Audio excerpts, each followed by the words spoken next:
हाँ, अब आया? अभी अब ठीक है, एकदम ठीक है, अब इस समय आ गया। हाँ, ये पोजीशन सही है एकदम। सभी को नमस्कार करता हूँ। जी जी। स्क्रीन पे सभी भी मित्र। स्क्रीन हाँ, स्क्रीन स्क्रीन पे भी लोगों ने कहा कि अब दिख रहे हैं। जी। सर, हमारी बातचीत शुरू होगी, आप स्क्रीन पे देखते रहना, आशा आपके सिंह भी। जी है, हाँ यानी शबनम है। हाँ, ये दिल्ली से है जनी शबनम जी, कवित्री है, इनकी एक किताब का संकलन आ चुका है। बम्बई से कुछ लोग हैं, अ, रायपुर से डॉक्टर अनिल चौबे हैं, भोपाल से है जी जी। रितेश हमारा साथी हैं, हरीश हैं, बहुत हम लोग बहुत सारे लोग हैं, सुंदरलाल मालवीय जी हैं उज्जैन से, लोक गायक, सभी आपको इस समय जी, देख रहे हैं। मैं सभी को और नमस्कार करता हूँ, प्रणाम करता जी, हूँ सभी को। आज आपसे बात करके बहुत अच्छा लग रहा है सर। और ये हमने कुछ जी 20 दिन बिल्कुल। पहले से शुरू किया एक सिलसिला। इसमें उद्देश्य यही था कि इस पूरे समय में जो कि व्यतीत करना कई बार एक रास्ता के कारण मुश्किल होता है, हम रचनात्मकता के साथ क्या गुंजाइश निकाल सकते हैं। तो लेखक कलाकारों से बातचीत हम करते हैं और 1 घंटे करीब बातचीत ये होती है। इसमें इसमें सर ये रहेगा कि ये आखिरी में जब आधा मिनट रह जाएगा तो ये मोबाइल हमको हमको चेतावनी देगा कि अब रिड्यूस हो रहा है, तो मैं आपको इशारा कर दूंगा, तो वहां पर हमको बिल्कुल। फिर वाइंड अप लेना पड़ता है। आपका ठीक है। स्वागत है। आपके आने के पहले मैंने यहाँ पर सबको बताया आपके बारे में, और यह भी कि वर्तमान में आप पुलिस प्रशिक्षण केंद्र भौरी सीहोर से लगा हुआ है, जो वहाँ पर निर्देशक के रूप में कार्यरत है, और कविता आपका एक पृथक शौक है, रचनात्मकता का एक अलग आयाम है। और मानवीयता के जो दो एक आयाम है वो मैंने अभी छुपा रखे थे, मैंने कहा कि वो मैं सबको सरप्राइज दूंगा। तो मैं एक जो हमेशा एक आरंभ में जो बातचीत शुरू होती है तो उस पर एक जीवन यात्रा को लेकर ही बात होती है कि आप कहाँ के रहने वाले हैं। मैं जानता हूँ, पर आप यहाँ पर हमारे साथियों को बताइए कि आप कहाँ के रहने वाले हैं और किस तरह आपकी शिक्षा दीक्षा शुरू हुई, कविता आपके जीवन में जी कैसे आई। जी। मेरी मातृभाषा पंजाबी है और जी बेसिकली हम अविभाजित भारत के डिस्ट्रिक्ट गुजरांवाला का एक स्थान है किला दादार सिंह, हाँ हाँ। वहां से हम लोग हैं। जी और जी। विभाजन के समय मेरे दादाजी और पिताजी हाँ। उस समय 17 साल के थे। और जी सर। जब विभाजन की विभीषिका हम लोगों पर आई तो वहां से माइग्रेट हाँ होकर हाँ। भोपाल के पास में ही रायसेन डिस्ट्रिक्ट में एक सुल्तानपुर हाँ। करके जगह है, जी जी। वहां पर आकर बसे। और हाँ। वहां सुल्तानपुर में मेरा जन्म हुआ 1963 में। जी जी जी। बहुत छोटा सा गांव था उस समय सुल्तानपुर, वहां बिजली भी नहीं होती थी। जी और जी। मैंने हायर सेकेंडरी की परीक्षा जब पास की तब तक हमारे यहाँ बिजली नहीं आई थी। हम लालटेन और कंदील में पढ़ने वाले लोग हैं। हाँ उस हाँ। समय लालटेन और कंदील जलाकर हम लोग पढ़ा करते थे और खेती बाड़ी किया करते थे, क्योंकि अ, एक संघर्ष विभाजन के बाद का जो परिवार के अंदर था वो संघर्ष चल ही रहा था। हाँ ईश्वर की बिल्कुल। कुछ कृपा थी कि माँ सरस्वती का वरदान था, पढ़ने लिखने में कुछ ठीक ठाक हो गए थे। हाँ, बिल्कुल। कविता से लगाव बस यूं समझ लीजिए कि बचपन से ही था। बचपन में जो होता है ना, मेरे प्यारे भाइयों और बहनों, आदरणीय गुरुजन, मैं आपके हाँ सामने हाँ। एक छोटी सी कविता बोलना चाहता हूं, कोई गलती हो तो क्षमा करना।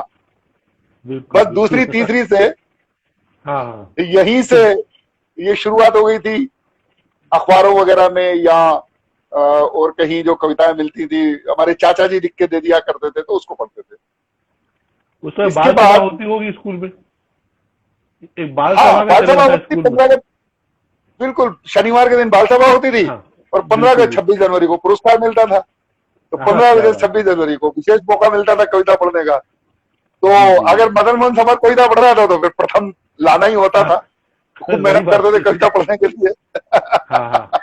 तो क्या बचपन बात से है। यही था कि कविता सुनाएंगे हाँ, तो उसमें प्रथम आना है। तो बहुत कुछ इस अच्छी तरह बात। की कविता सुनाया करते थे। हाँ हाँ। फिर 77 आते तक जब मैं 8वीं क्लास पास कर चुका था, हाँ तब मुझे कुछ भाषण देना और अपना भाषण खुद तैयार करने का शौक लगा। अच्छा तो फिर मैं स्पीच देने लगा 9th 10th 11th में, और इसी दौरान हाँ कविता लिखने का भी चस्का लग गया। हाँ हाँ तो हिंदी के हमारे अध्यापक थे गुप्ता सर, वे अब स्वर्गीय, मैं उनकी पावन स्मृतियों को प्रणाम भी करता हूँ। जी जी तो जी वो हिंदी पढ़ाया करते थे, और उन दिनों में कोर्स में होती थी निर्धरणी, गद्य सुधा, पंचवटी, और बिल्कुल रामधारी सिंह दिनकर जी का काव्य संग्रह, जिसमें उनकी हाँ खासतौर से 10वीं में कविता होती थी समर शेष है। हाँ तो हाँ समर शेष ने मुझे इतना प्रभावित किया कि मैंने अपने नाम के साथ ही समर लगा दिया। बहुत अच्छे, वाह वाह तो वो क्या बात है। उसी समय 1977 में एक कवि सम्मेलन रखा गया था सुल्तानपुर में। श्री बीपी भार्गव साहब टीचर थे हमारे, और वो उन्होंने आयोजित किया था वो कवि सम्मेलन। मैं विद्यार्थी था 10वीं क्लास का, 9वीं क्लास का, सॉरी। हाँ तो उनको पता था कि ये कविता लिखता है, और हमारे यहाँ थाना प्रभारी थे हरिवल्लभ शर्मा साहब, जो रिटायर हो गए हैं और भोपाल में ही अभी निवासरत हैं, आदरणीय। हाँ हाँ तो इन लोगों ने कहा, अरे वो एक लड़का 9वीं क्लास में पढ़ता है, वो कुछ अच्छी कविता लिखता है, पता नहीं अच्छी लिखता होगा या नहीं लिखता होगा, उसको बुलाओ, उसको भी कविता पढ़ाएंगे। हाँ हाँ तो हमारे लिए तो बहुत बड़ी बात हो गई। उस कवि सम्मेलन में इंदिरा इंदू जी शामिल हो रही थी, रमेश यादव जी शामिल हो रहे थे। उसकी अध्यक्षता जो है तत्कालीन लोक निर्माण मंत्री थे, मुझे याद है, गुलाब चंद तामोट जी हमारे विधायक हुआ करते थे भोजपुर क्षेत्र से, वो प्रकाश चंद सेठी जी के मंत्रिमंडल में वो मंत्री थे, वो उसकी अध्यक्षता करने के लिए आए थे। तो मेरे लिए तो बहुत बड़ी बात थी, 9th क्लास का बच्चा था मैं।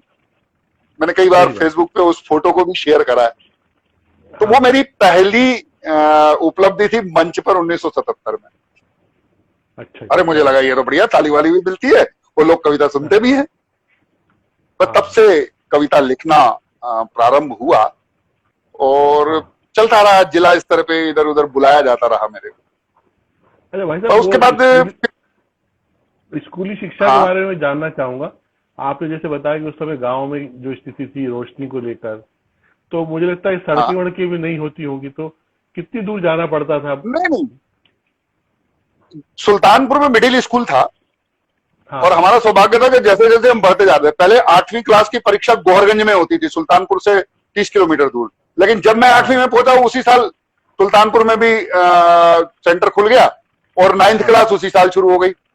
फिर उसके बाद हायर सेकेंडरी की परीक्षा के लिए बाहर केंद्र होता था, लेकिन जब मैं 11वीं में पहुंचा तो सुल्तानपुर में ही केंद्र खुल गया। तो घर से हमारा स्कूल करीब, हाँ, घर से हमारा स्कूल जो पैदल स्कूल जाना होता था। तो घर से करीब 1 किलोमीटर पे स्कूल था। तो बरसात के दौरान वही होता था कि बस्ते को सिर पे रखना, पन्नी बांधना, और नंगे पैर घुटने घुटने कीचड़ में स्कूल जाना, और दुआ करना कि आज पानी ज्यादा अच्छी तरह गिर जाए ताकि नदी का पानी स्कूल में आ जाए और हमारी छुट्टी हो जाए, और फिर हम तैरते हुए भगे घर। क्या बात है, ये सब बड़ी तो अच्छी मनोकामना होती थी। हाँ, बरसात में ये होता था कि खूब पानी गिरे तो नदी सीधी होके हमारे स्कूल में आ जाए तो हमारी छुट्टी हो जाए, भग जाया करते थे। लेकिन थोड़ा पढ़ने में पिताजी ने काफी ध्यान दिया, और वो केयर करते थे कि मैं स्कूल जा रहा हूँ। बचपन में बदमाशी तो होती है, आप स्कूल जाते हैं और स्कूल जाने के बजाय 4 दोस्त मिले और वहां कंचे खेलने के लिए एक तरफ हट गए,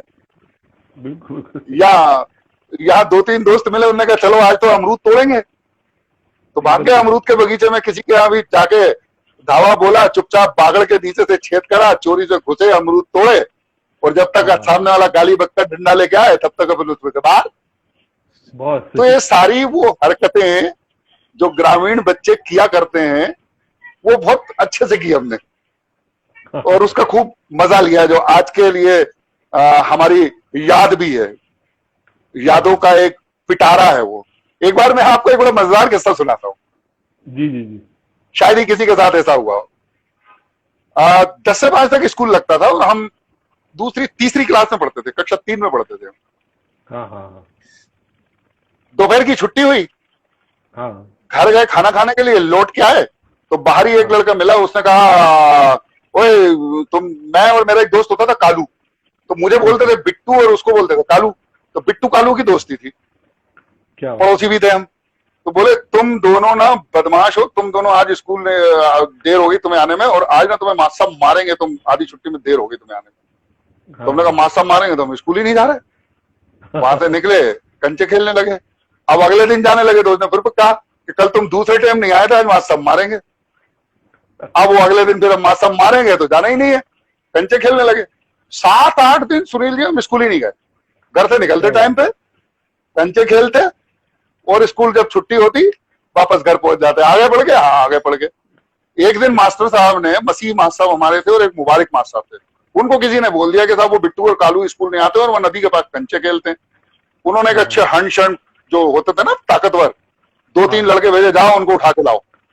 तो हाँ उनको उठाने के लिए भगे तो कालू तो हत्ते चढ़ गए, हम नदी कूद के भाग गए। अब रह गए अकेले। हाँ तो 3-4 दिन तो अकेले भटकते रहे। फिर पड़ता था बुधवार, बुधवार को हमारे यहाँ हाफ टाइम स्कूल लगता था, तो हाँ गए और 12 बजे छुट्टी होना थी, तो हम 10 बजे ही वापिस आ गए। पापा जी मार्केट जाने के लिए किसी काम से तैयारी कर रहे थे, वो नहा धो के कपड़े वपड़े पहन के तैयार। बोले क्यों, तू अभी स्कूल से आ गया? तीसरी कक्षा का बच्चा, तीसरी कक्षा मतलब ये मान के चलिए कि 11-12 साल का, 11 साल, अधिक 6 अधिक साल से की अधिक, उम्र, हाँ 6-3-9 10 साल गलती, 10 9-10 साल, साल। जी जी। हाँ, तो मैंने कहा पापा बाबा वो ना आज मास्टर ने पहली दूसरी तीसरी वालों की छुट्टी कर दी है। हम्म, अच्छा छुट्टी कर दी है, ऐसे कैसे छुट्टी कर दी? अच्छा पापा जो स्कूल समिति थी उसके सदस्य भी थे, तो उन्होंने एक छड़ी उठाई और बोले चल जरा पता करते तू झूठ बोल रहा है या सही बोल रहा है, वो छुट्टी क्यों कर दी मास्टर साहब ने, हाँ और सही हाँ बता तू भाग क्या है। मैंने कहा नहीं वो पहली दूसरी तीसरी वाला छुट्टी। उन्होंने उठाया और चला। अब हम पढ़ रहे जय हनुमान ज्ञान गुण सागर, जय हनुमान ज्ञान गुण सागर। क्या बात है। स्कूल में पहुंचे, हाँ स्कूल में पहुंचे, सामने मसीह मास्टर साहब बैठे हुए थे। मास्टर साहब ने पापा जी को आदर से बिठाया, पापा जी का थोड़ा सब लोग सम्मान हाँ करते ही थे उनका। तो उन्होंने बोला सर ये झूठ बोल रहा है, आपने ये छुट्टी कर दी और ये पीछे से भाग गया, आपको पता ही नहीं चला। हाँ तो बोले ये तो लगभग 15 दिन से नहीं आया। तो इतने में ही वो जो उठा के लड़का लाया तो बोला चाचा जी ये ना नदी के पास गुल्ले खेलता, स्कूल नहीं आता। अरे वाह, अब आप अंदाज लगा सकते हैं कि बिल्कुल हमारी बिल्कुल। इस हालत पे क्या तरस खाने बात के है, लायक ही कोई नहीं बचा होगा। बिल्कुल बिल्कुल, वो तो सारी पोल खुल गई। सारी पोल खुल गई।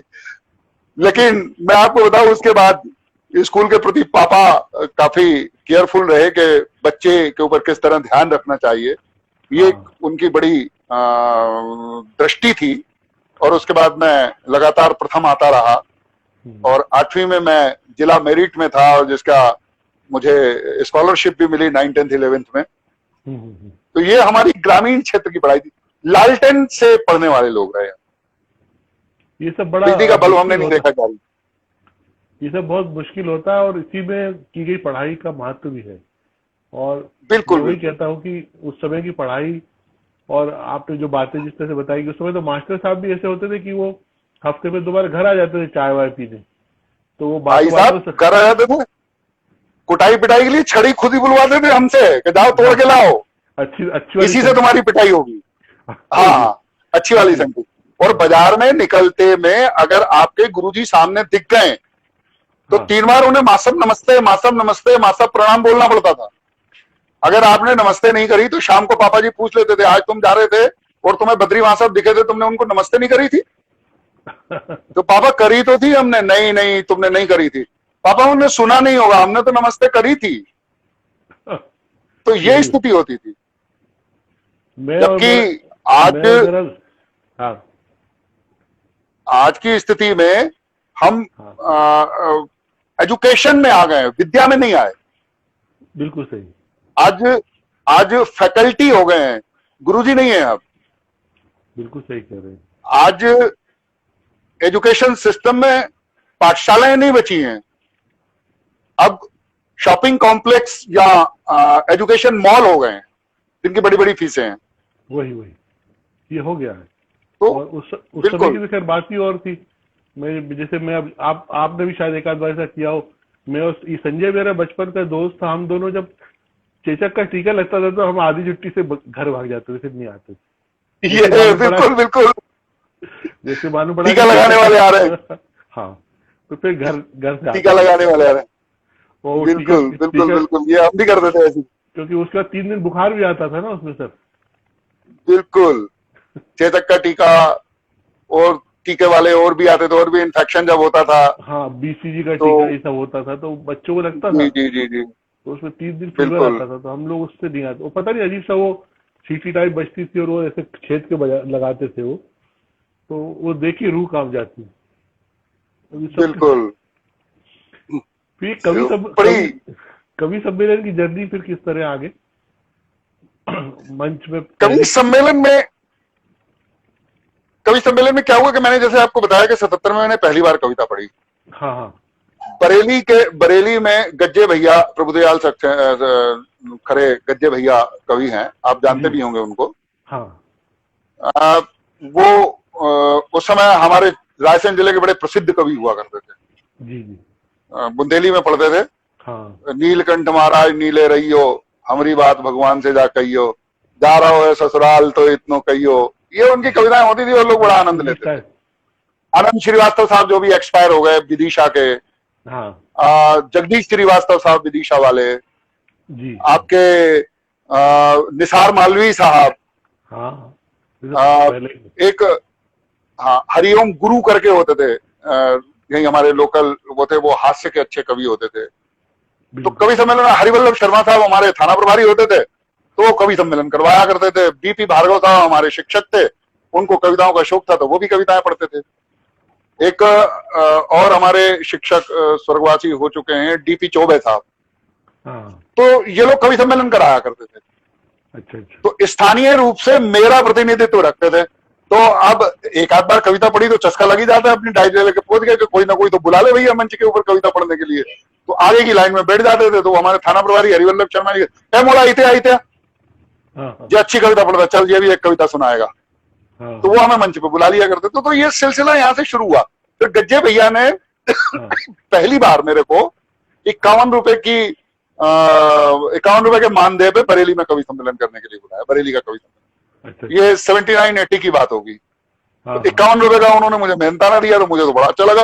अरे भाई इसमें 51 रुपए भी मिले, तो बढ़िया एक पेंट खरीदी मैंने उसमें, उस 51 रुपए में।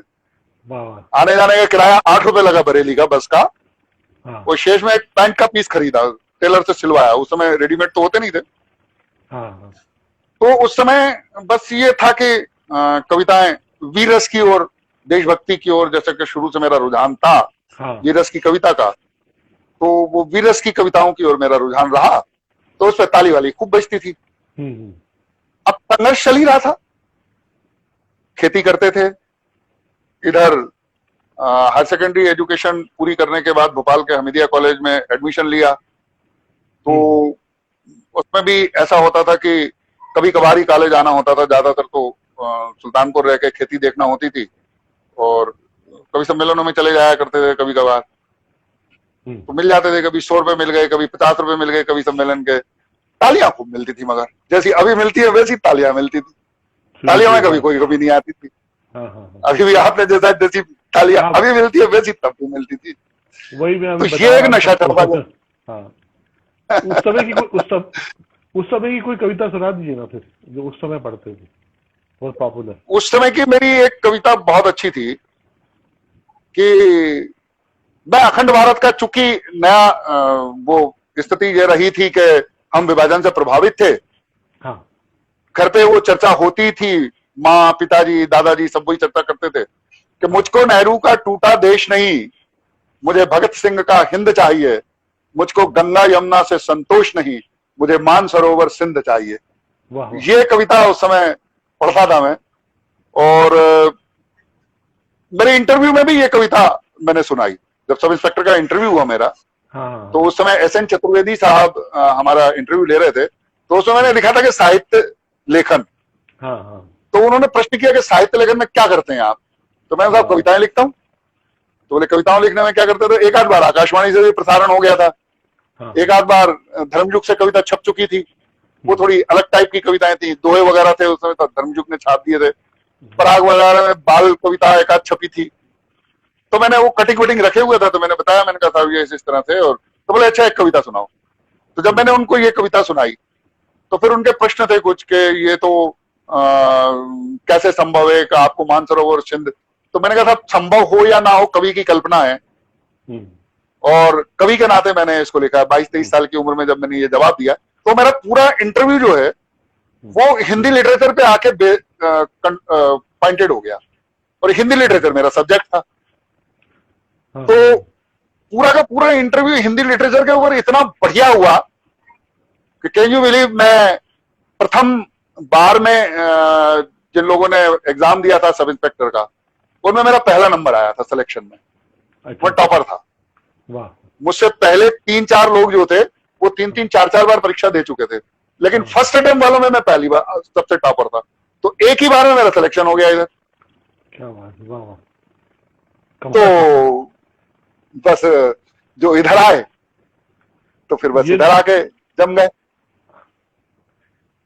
ये धारा और वो धारा दोनों साथ साथ चली, काव्य की धारा और ये दायित्व वाली जो है। आप कई जगह आपको रहने का मौका मिला।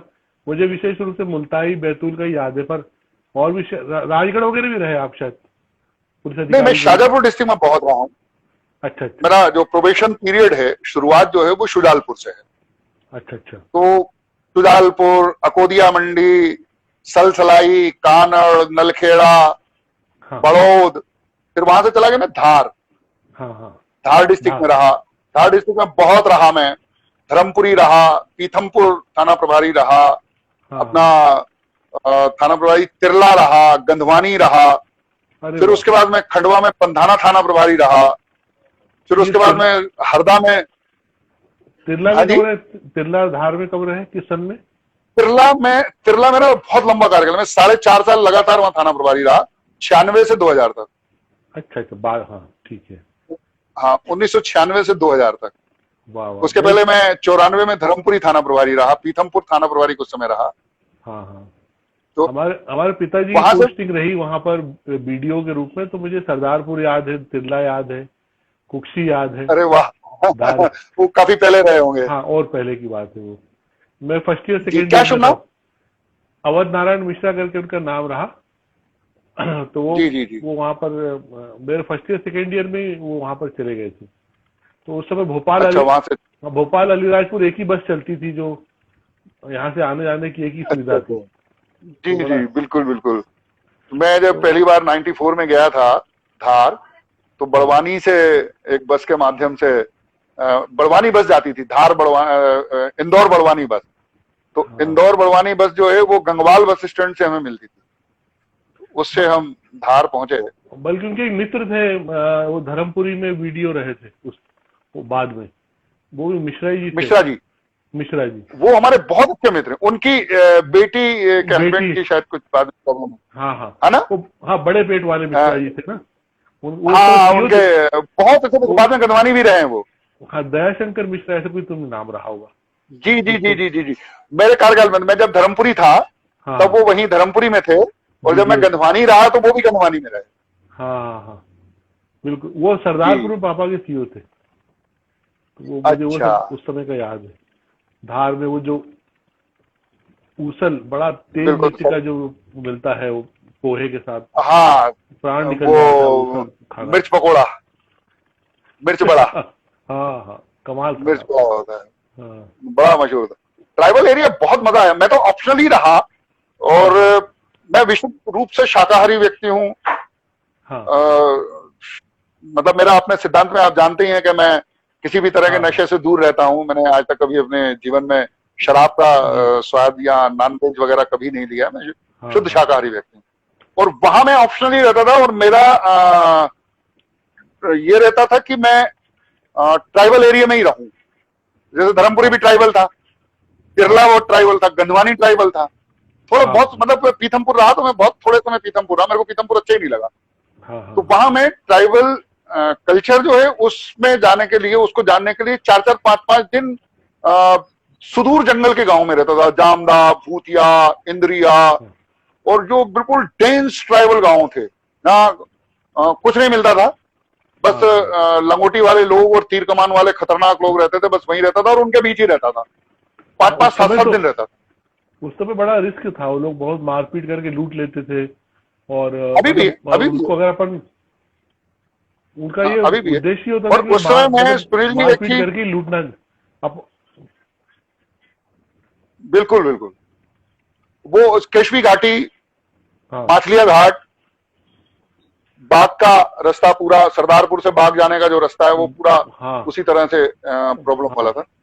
मैं आपको एक चीज उसकी इसमें शेयर करना चाहूंगा, जो लोग सुन रहे हैं, हाँ कि हाँ मैंने मेरे दोनों बच्चों को, जब मैं गंधवानी था, तो आप सरदारपुर वहां रहे हैं तो आप जानते हैं कि गंधवानी कितना हाँ डेंस ट्राइबल है, हाँ और मैं बिल्कुल, ऑप्शनली था वहां। हाँ हाँ, तो ये था कि मेरे बच्चे उस समय 6ठी 7वीं क्लास में पढ़ते थे, दोनों जी जी बेटी। जी जी।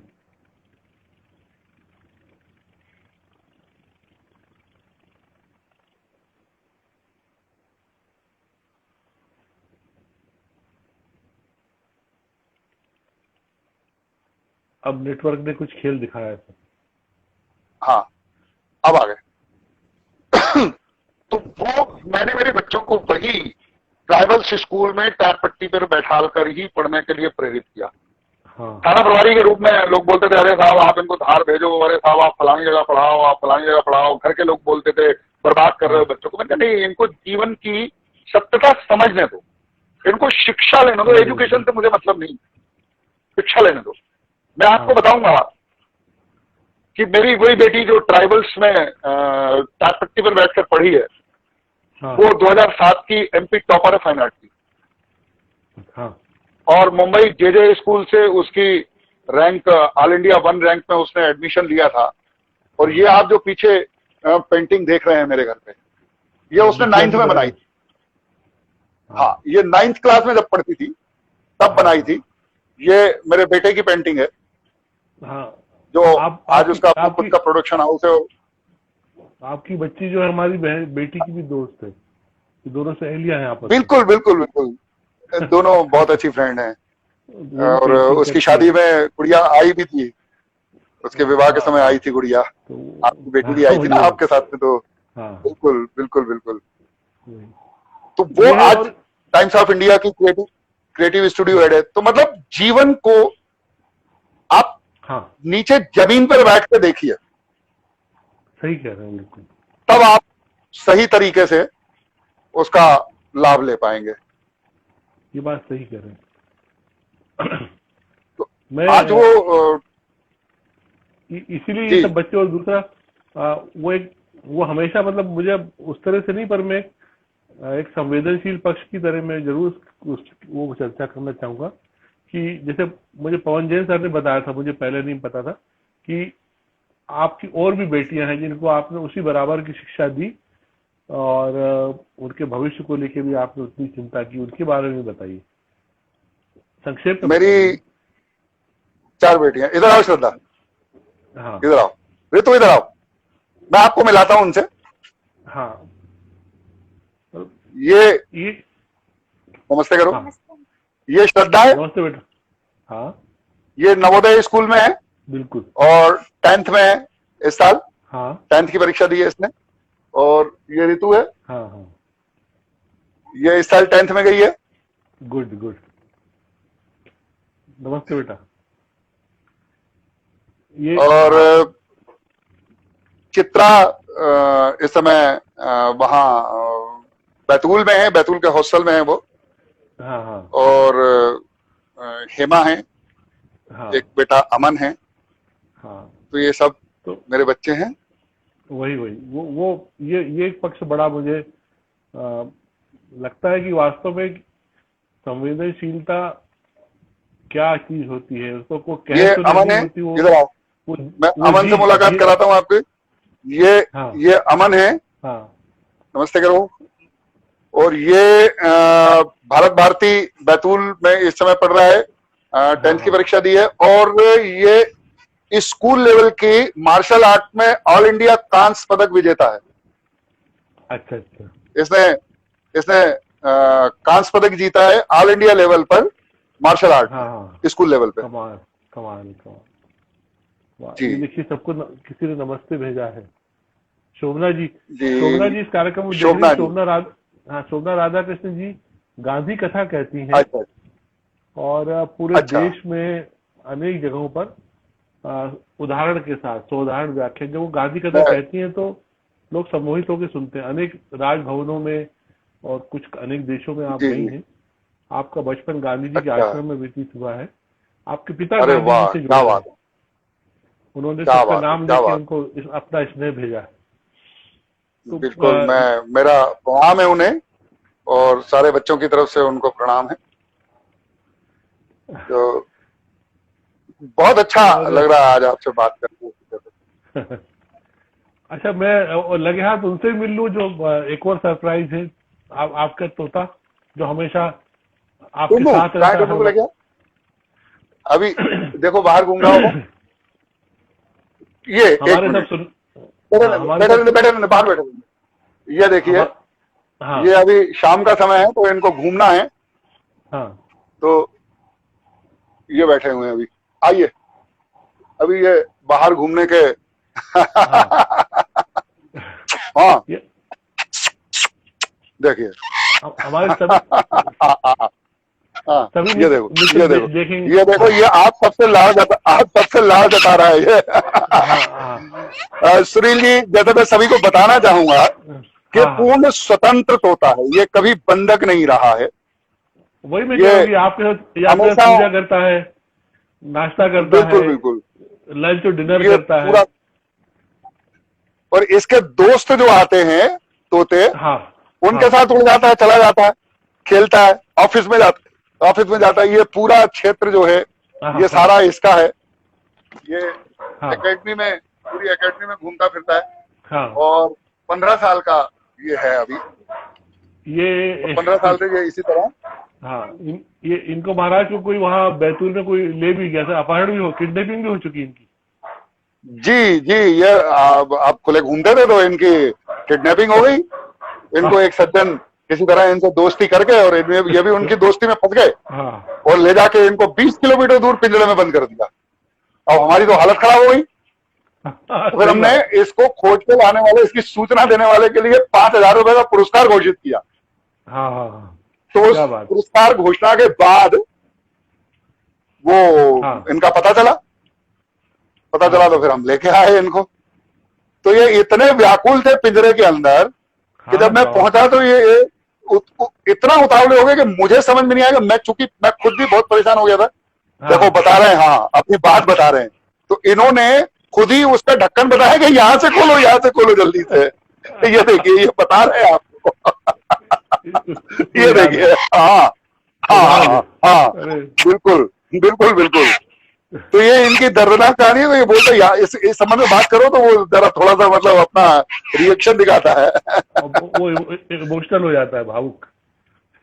हाँ, ये देखिए। हाँ हाँ, ये तो ये भी हमारे मित्रों को बहुत, सभी को देखकर आश्चर्य हुआ होगा।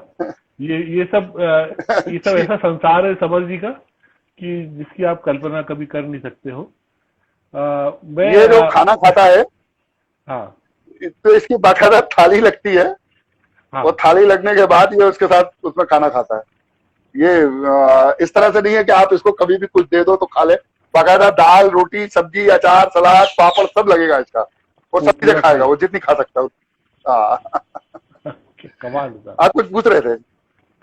हाँ, जी मैं जी अब आपकी हम लोग कवि सम्मेलन की जो जर्नी है, लगातार सारे देश के प्रतिष्ठित मंचों से आपने कविता पढ़ी, और आपकी कविताओं में दुनिया के अनेक देशों में गए, विश्व हिंदी सम्मेलन में आपका जाना हुआ, और उसके अलावा फिर लाल किले का जो एक कविता पढ़ने का जो एक हमेशा एक रोमांच रहता है, उसमें अनेक बार आपको लगातार जी बुलाया भी गया। तो जी इन जी। सब के साथ कविताओं में वीर रस की कविता, ओज की कविता, आपकी कविताओं में मैंने हमेशा देखा है कि नैतिक मूल्यों की जो बात होती है, भीतर से इंसान को झकझोरने की बात होती है, और निरर्थक किस्म का जोश दिलाने के बजाय वो अपने आत्मावलोकन के लिए विवश करती है। इसकी क्या खूबी है?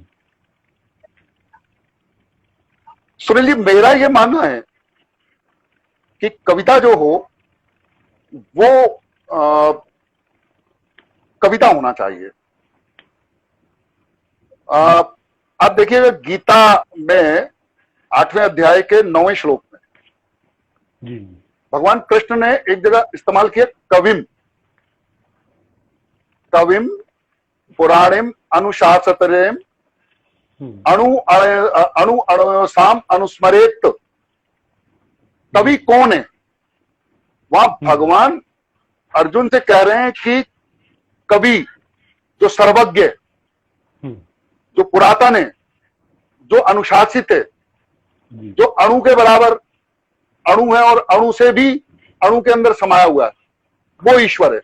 तो कवि की तुलना कृष्ण ने ईश्वर के समकक्ष करी है, सर्वज्ञ के समकक्ष। तो कविता में आपका कर्तव्य भी यही है कि आप उस लेवल की बात करें। तो मेरा उद्देश्य यही होता है कि कविता हमेशा सकारात्मक हो, नकारात्मक ना हो। नकारात्मक विषय बहुत बड़े हैं, बहुत है हमारे।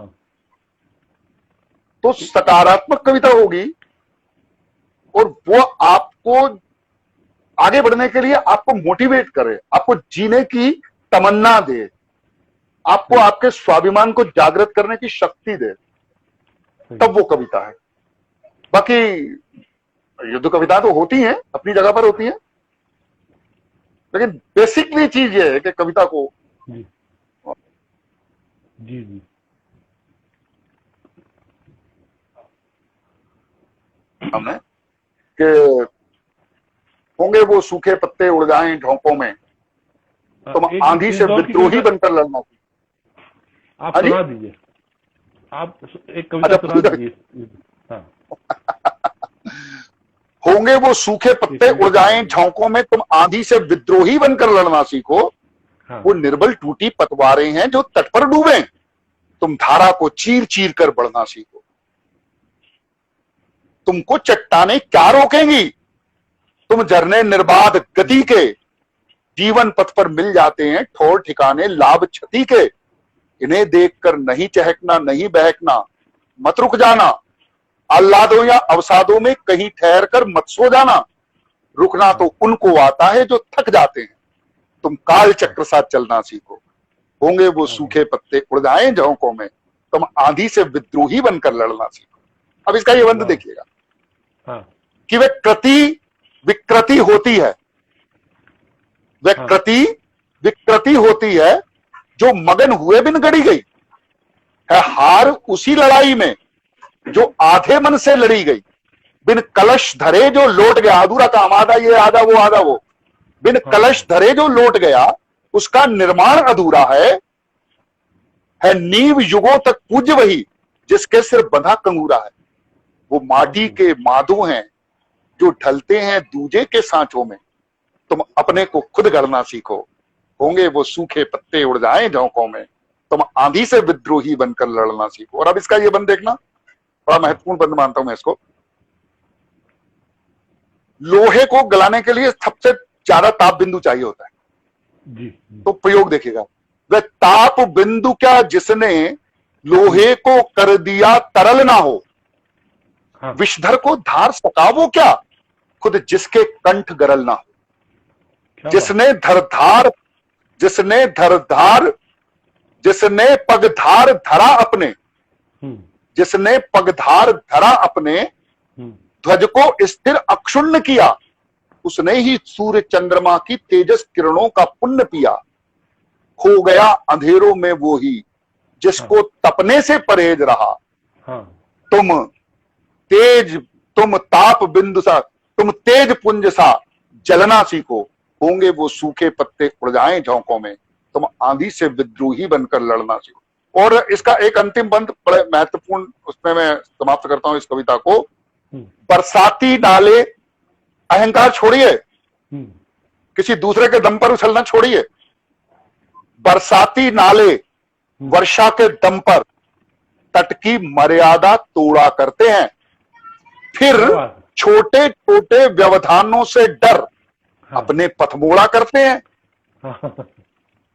बरसाती नाले वर्षा के दम पर तट की मर्यादा तोड़ा करते हैं, थोड़ा करते फिर हैं। छोटे छोटे व्यवधानों से डर हाँ अपने पथ मोड़ा करते हैं। हाँ जिसको पाने की चाहत हो हाँ तूफानों में, जिसको पाने की चाहत हो हाँ, तूफानों में बढ़ जाता है, वाह वाह, और वो तूफानों में बढ़ जाता है। भयभीत हुआ जो भंवरों से हाँ तट पर खोकर सड़ जाता है। वो लहरें भी क्या सिमटे जाकर पंधानों में, तुम सागर के सीने पर उत्पात मचाना सीखो। होंगे क्या वो बात, सूखे पत्ते उड़ाएं झोंकों में, तुम आंधी से विद्रोही बनकर लड़ना सीखो। तो क्या बस बात कुछ है। इसी तरह की ये शोभना जी ने एक लाइन रचनाएं लिखी है, करने को, तुम तुम तेज पुंज सा जलना चलना सीखो। वाह, शोभना जी ने लिखा है, वाह वाह। मैं आभार व्यक्त करता हूँ, मेरा काव्य पाठ, मेरी कविता पढ़ना साकार हुआ यहाँ, मेरा सार्थक हुआ यहाँ मेरा कविता पढ़ना, कि शोभना जी का आशीर्वाद मुझे मिला। और प्रणाम श्री सुनील जी और श्री मदन मोहन जी। अवधेश अवधेश, देव जी लिख रहे हैं हाँ हाँ, जी। सब सभी लोग जो आपको सुन रहे हैं वो सब बीच में आपको याद भी कर रहे हैं, और वो जी जी, लिख रही है कि आप जैसे कवि को लाइव सुनना हमारा सौभाग्य है, प्रणाम। ये मेरा सौभाग्य है कि आप जैसी महान हस्ती मुझे सुन रहे हैं और मुझे सराह रहे हैं। तो शोभना ऐसे ही है। शोभना शोभना जी का बड़ा सात्विक पूरा प्रस्तुतिकरण है, और कभी कोई ऐसा जी, संयोग रहेगा तो आप साक्षी रहिएगा, मैं आपको बताऊंगा। बिल्कुल बिल्कुल बिल्कुल। वो मैं आज तो आज भी, गांधी जी का हाँ, बहुत बड़ा पुजारी हूँ। वो आप, गांधी जी को मैं कई बार, जब लोग बाग बोलते हैं जो आज के जमाने में बात करते हैं, तो मैंने कई बार ट्वीट किया, बहुत से लोगों ने उसको रीट्वीट किया, कुमार विश्वास ने उसको रीट्वीट किया कि गोडसे होने में क्या एक पल लगता है, हाँ, गांधी होने में सदियां लगती हैं। क्या बात, तो सदियां लग जाती हैं गांधी को धरती पर आने में और गांधी हो जाने में। तो सही बोलने में तो कोई कुछ भी बोल सकता है, तो हम तो गांधी जी के पुजारी हैं साहब। बात। ये तो है। तो बहुत ही शानदार चर्चा, अनछुए पहलुओं पर चर्चा कर रहे हैं सुनील जी। तो मेरा बड़ा मन था कि आप इस पे जरूर आए, और ये जो एक कोशिश है ये सार्थक हो, तो आज मुझे वही लग जी रहा जी है। जी शुरू में जो हम लोग जुड़ते समय जरूर थोड़ा टेक्निकली दिक्कत आई, पर इतना बढ़िया चल निकला सब सारा। विनोद गुर्जर ट्राइबल म्यूजियम से आपको नमस्कार कर रहे हैं, रितेश आपको नमस्कार कर रहा जी, है, नमस्कार नमस्कार करता हूँ उनको, सभी आपके नमस्कार जानने करता हूँ वाले लोग हैं। जी। विनोद गुर्जर जी आजकल ट्राइबल म्यूजियम में है, परिचित है वो तो, हाँ हाँ, वो वहाँ वही, विनोद जी। हाँ वो शुरू रितेश से भाई, है। अभी रितेश भाई भी। हाँ, और इस समय रितेश मुल्ताई में आप जी जी मुल्ताई में थे, आपकी सेवा में मुल्ताई में ये आयोजन हुआ था, वही शायद हम लोग का आखिरी आयोजन था, उसके बाद सभी गतिविधियां रुकी गई हैं, जी। लेकिन रितेश जी भी अभी आए थे, रितेश पुरी जी भी अभी थे, देख रहे थे, उनका भी हाँ, आया था सामने कि हाँ वो देख रहे हैं। काफी इस लोग पूरे इसमें थे। हाँ, इस पूरे कठिन समय में मैं ये देख रहा हूँ हमारे पास अब कुछ मुझे लगता है 4-5 मिनट बचे हैं। जी जी 6:58 हो रहा है, तो जी मैं इस पूरे संकट के समय में जो विशेष रूप से पुलिस जो अपनी भूमिका का निर्वाह कर रही है, पुलिस की बहुत प्रशंसा हो रही है जी हमारे पूरे देश में, दिन रात इस समय, जी। क्योंकि अवेयरनेस के लिए लोगों को समझाने बुझाने में खुद भी जो उनको परेशानी और हमला और दुनिया भर की चीजें सहना पड़ रही है। आप क्या कहना चाहोगे, कुछ बात? सुनील जी, पुलिस का जो मूल स्वरूप है वो संवेदना। जी बिना संवेदना के पुलिस नहीं है। जी, पहला शब्द ही पोलाइट है, हाँ पीछे पोलाइट पहला शब्द है।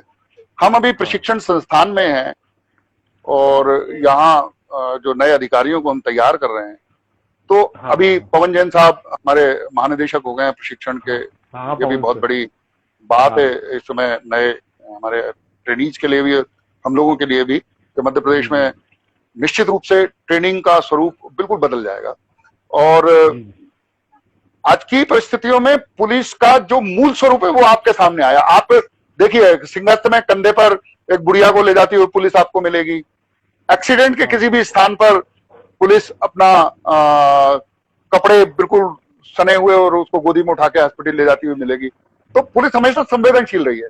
लेकिन हुआ ये है कि 90% लोग, हाँ, 90% लोग उसकी संवेदना को अब समझ सके। हाँ, टाइम हो गया शायद। हाँ, 5-6 सेकंड बचे, हम लोग बस विदा लेते हैं और कोई सहयोग